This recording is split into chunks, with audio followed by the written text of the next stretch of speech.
है नूरे सहर चेहरे से तेरे और शब की रौनक।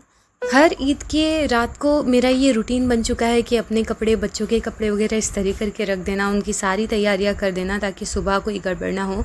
तो उमर के लिए हमने ये ग्रीन वाला शॉर्ट कुर्ता सेलेक्ट किया था और साथ में ये ऑलिव ग्रीन वाले कार्गोस थे। उमर को ग्रीन कलर बहुत ज़्यादा पसंद आता है, इसलिए उसके लिए ग्रीन कलर ही सिलेक्ट किया था। अलीज़ा के लिए हमने ये गरारा सेट सेलेक्ट किया था, इसका लेवेंडर और सिल्वर वाला बहुत सुंदर काम है और ये बहुत प्यारा है, काफ़ी हल्का है। अलीज़ा इसमें पूरा टाइम कंफर्टेबल होकर घूम रही थी। हाँ, उसको बस मतलब चलने में थोड़ी दिक्कत आ रही थी, लेकिन गर्मी वगैरह इसमें उतनी नहीं हो रही थी। आई कैन सी दैट, क्योंकि साइज़ भी थोड़ा सा बड़ा था तो इसको आराम से पहने हुआ था उसने, तो ये बहुत सुंदर था। और इसको मैच मैंने किया था सिल्वर वाली बैंगल्स के साथ में, तो अलीज़ा तो टोटली कंफर्टेबल थी। मैंने देख लिया, मैंने ये येलो वाला कुर्ता सेट पहना हुआ था, इसका मैंने वीडियो क्लिप नहीं लिया, लेकिन अलीज़ा का लिया। देखिए कितनी प्यारी लग रही है माशाल्लाह। तो ये वो पहन के यहाँ वहाँ बस टहले जा रही थी। हमारे यहाँ पर ईद के टाइम पर है ना अक्सर ये शीर खुरमा बनता है। शीर खुरमा बेसिकली ड्राई फ्रूट्स और ये सेव, इनका तड़का दिया जाता है दूध को। किसी दिन इंशाल्लाह पॉसिबल हुआ तो आपके साथ में रेसिपी ज़रूर शेयर करूँगी, बहुत टेस्टी लगता है।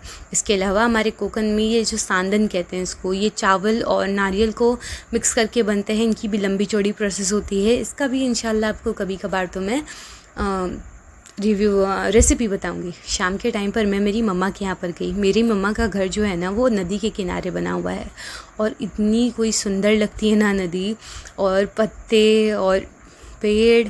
मेरा तो मतलब मैं घंटे भर तक वहीं पर बैठे कर रह सकती हूँ आराम से बिगर बोर हुए। ये पत्तों की कलर्स तो देखिए ज़रा, मतलब कितनी सारी चीज़ें होती है ना हमारे आसपास में जिनको अगर अप्रिशिएट करने के लिए निकलेंगे तो मतलब दिल ही नहीं भरता। इतना सुंदर नेचर, इतना खूबसूरत सब कुछ, इतनी अच्छी ठंडी हवाएं, क्या ही कहूँ मैं।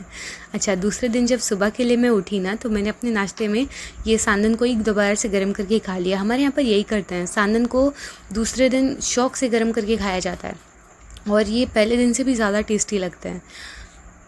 तो यहीं पर मैं अपना ब्रेकफास्ट एंजॉय कर रही थी बस, और फिर कभी कभार बीच बीच में ये जूस वगैरह भी हुए जा रहे थे और सामने नदी थी बहुत प्यारी, बहुत सुंदर, तो उसको देखते देखते आराम से जूस वगैरह एंजॉय हो रहा था। गर्मी अभी थोड़ी बहुत बढ़ रही है, इट्स नॉट लाइक कि भयंकर वाली गर्मी, लेकिन गर्मी तो है। अच्छा, मेरे जो चाचा है ना उनका आम का कारोबार है, तो बहुत ज़्यादा मेहनत करते हैं। तो ये वो उस टाइप के डब्बे बनाते हैं और यहाँ पर उसी का प्रोसेस चल रहा है। इस तरीके से डब्बे बनाते हैं और इसके अंदर आम को वो पैक करते हैं और फिर भेज देते हैं बेचने के लिए। बहुत ज़्यादा मेहनत करते हैं सीरियसली। और हमारे यहाँ पर ये इस तरीके के थोड़े बहुत सुंदर वाले फ्लावर्स भी लगे हुए हैं, तो मैं अलीज़ा को जब भी लेकर जाती हूँ ना तो बड़ी खुश हो जाती है। बाहर घूमने के नाम से ही उसको फ्लावर्स और पत्ते वगैरह ये सब बहुत पसंद है, बस देखना पड़ता कहीं कुछ मुंह में ना डाल ले। फिर है ना ये बेरी का ये पेड़ था। अच्छा, ये जो बेर आते हैं ना इनको अक्सर गाय और बैल वगैरह जो होते हैं ना उनको चबाते रहते हैं और फिर चबा चबा के इनको थूक देते हैं। और हम लोग जब छोटे थे ना तब हम लोग इन्हीं को फोड़ फोड़ के खाया करते थे और बड़े अच्छे लगते थे। अच्छा, तो ये नदी के बाजू में ही ये पेड़ है और मैं इसको लेके गई थी अलीज़ा को, और अलीज़ा तो नदी को देखकर एक्साइटेड हो गई, लेकिन मुझे डर भी लगता है क्योंकि ऑब्वियस सी बात है वो नदी है। अच्छा, ये जो बेर है ना ये इनको गाय और बैल अच्छे से खा लेते हैं चबा चबा कर, और फिर बाद में हम लोग इसको फोड़ फोड़ के खाते थे जब हम लोग छोटे थे। अभी तो और यहाँ पर साइड में ही ये मेहंदी का अच्छा खासा पेड़ लगा हुआ है। अभी ये सूख चुका है बेचारा, लेकिन पहले जब इसके ऊपर बहुत सारे पत्ते वगैरह आते थे ना तब इसकी बड़ी अच्छी खुशबू आती थी।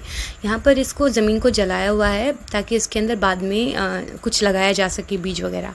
मेरा कैमरा अगेन यहाँ पर शेकी हो रहा है क्योंकि मेरे साथ में है अलीज़ा, मुझे डर लगता है वो कहीं गिर ना जाए यहाँ वहाँ, तो इसी वजह से फुटेजेस से ज़्यादा मेरा ध्यान बच्ची पर होता है कि कुछ हो ना जाए उल्टा सीधा। एनीवेज़, तो यहाँ पर भी जाके ना बड़ा मज़ा आता है। मेरा जो घर है ना वो खाड़ी के बाजू में, इस वजह से वहाँ पर बहुत अच्छी ठंडी ठंडी हवाएं आती है।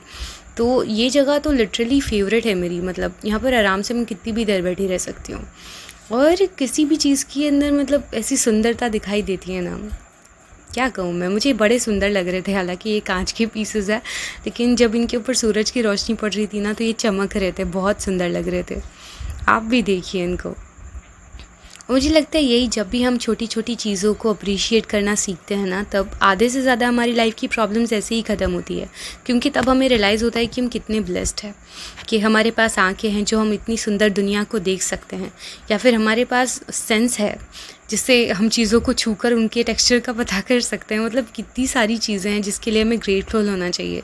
लेकिन हम में से अक्सर लोग बस इसीलिए नाखुश हो जाते हैं ये चीज़ें सोच कर कि क्या हमारे पास नहीं है। लेकिन कभी कभार मुझे लगता है कि उन सारी चीज़ों को भी अप्रिशिएट करना चाहिए जिनके बारे में हम सोचते भी नहीं है। जैसे हमारे सेंसेस, बेसिक सेंसेस, देखने के, सूंघने के, टेस्ट करने के या फिर छूने के। अच्छा, ये जो यहाँ पर छेद है ना, इनके अंदर अक्सर केकड़े वगैरह रहते हैं और वो कभी कभार बाहर भी आ जाते हैं। और यहाँ पर ये रखी हुई है बोट। ये बोट में है ना, एक मछेरे हैं, वो इसमें बैठते हैं और अपनी मछलियाँ वगैरह पकड़ने के लिए निकल जाते हैं। ये मैंग्रोव्स के पेड़ हैं यहाँ पर। और मुझे याद है जब मैं छोटी थी ना, तब मैं अक्सर यहाँ से इनके येलो येलो फ्लावर्स को कलेक्ट करने के लिए आती थी और मैं बुके वगैरह बनाया करती थी। और मेरे बच्चों ने तो अच्छा खासा इन्जॉय किया, स्पेशली अलीज़ा ने। उसको तो बड़ा मज़ा आ रहा था, अपने कज़न्स के साथ में यहाँ वहाँ घूम रही थी वो। और मैं बस परेशान हो रही थी कि कुछ कर ना ले ये बच्ची। उमर तो बिगड़ चप्पल के निकल गया घूमने के लिए यहाँ वहाँ। अच्छा, तो यहाँ पर है ना, यहाँ पर उद्यान का जो पानी आता है ना, उसकी वजह से जो घास है ना, वो पूरी तरीके से ऐसे, जैसे देख सकते हो, ऐसे ढक गई है। और तो यही होता रहता है। और ये बहुत ज़्यादा खूबसूरत है, क्या ही कहूँ मैं, बस आप खुद भी देख सकते हो। अगर मेरे कैमरे की क्वालिटी और अच्छी होती तो आपको और अच्छी चीज़ें नज़र आ सकती थी। लेकिन वाकई में मुझे बहुत ज़्यादा ग्रेटफुल महसूस होता है कि मैं देख सकती हूँ सारी चीज़ों को, फील कर सकती हूँ कि मेरे पास ये इतना बड़ा प्रिविलेज है कि नेचर की इतनी सारी सुंदरता में अपनी। तो हाँ, अल्हम्दुलिल्लाह फॉर एवरीथिंग। और मेरी तरफ से सबको बहुत बहुत ईद मुबारक।